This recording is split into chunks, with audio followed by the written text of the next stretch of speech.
Roman invasion in 70 AD that wiped out all of Jerusalem. The Christians had left. So we've got a type of separations. We've got a type of the harvest there in 70 AD. The other thing that I wanted to point out was in the beginning of chapter 25, where we've got the bridegrooms and the foolish virgins and the wise virgins and the ones that kept the oil, and the ones that didn't keep their oil, they had to go away to get the oil. And while they were going to get the oil, the bridegroom came and they missed him. And so it says that they went in, the wise ones went in with the bridegroom, and the door was shut. He had talked about in Matthew 24, these are like the days of Noah. The second coming is going to be like in the days of Noah.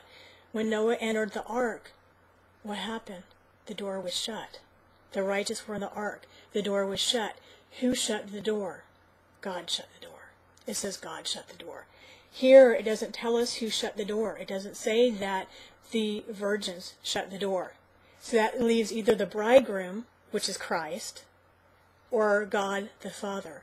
One way or the other, again, we've got the righteous inside and God shutting the door. So anyway, I had to share these with you.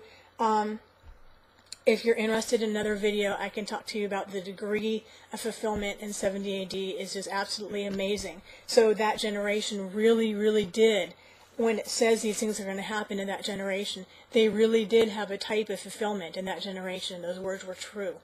And by the way, for when you read, some commentaries will want to say, when it says this will happen, and all these things will come upon this generation, they want to say that it is a race of people.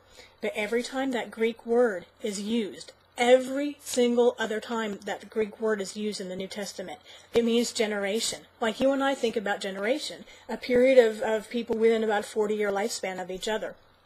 And this came about 40 years, that invasion came roundabout, depending on where you're going to date Matthew, it's going to come right around 40 years after this was written. So it did come to them in that generation, literal generation. And the generation of the fig tree, the generation that sees the signs that God's talking about here in Matthew chapter 24, and he'll give the example of the fig tree, that generation too, when you start seeing those signs, that will be the generation of the second coming.